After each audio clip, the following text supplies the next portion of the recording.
सच्चे दरबार की जय। एगो देवी जी के गीत लेके आई बनी, ओकरा के देखी जा, सुनी जा। अच्छा लगे तो लाइक सब्सक्राइब जरूर करब जा।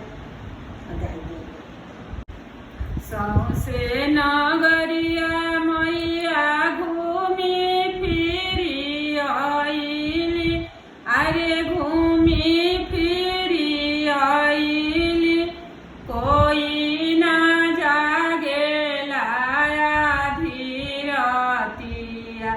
आहो मैया केहू ना जागेला धीरतिया।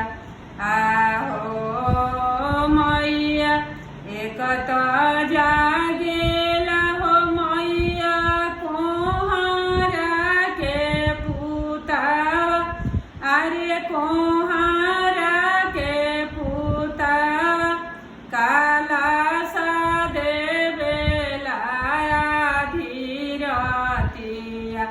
आहो मैया केहू ना जागेला धीरतिया।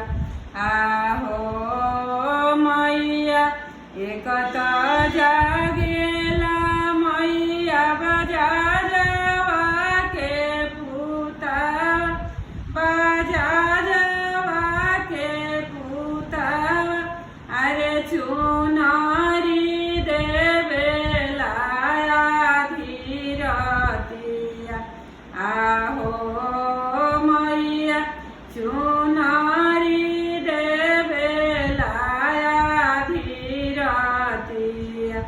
आहो मैया केहू ना जागेला धीरतिया।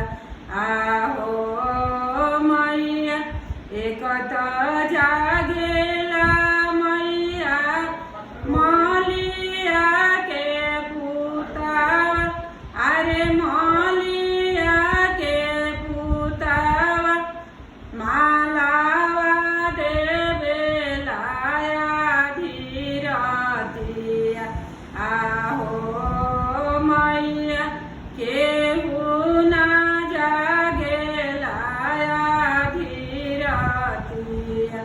आहो मैया एक तो जागेला मैया पटहेरिया के पूता, पटहेरिया के पूता, अरे सेंदूरा देवेला धीरतिया।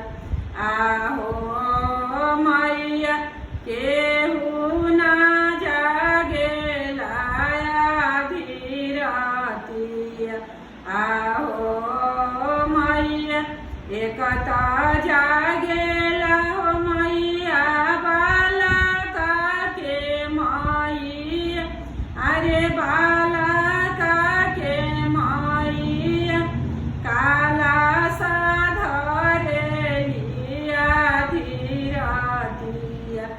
आहो मैया दावानी ढाकेलिया धीरतिया। आहो मैया केहू ना जागेला धीरतिया। आहो मैया केहू ना जागेला धीरतिया। आहो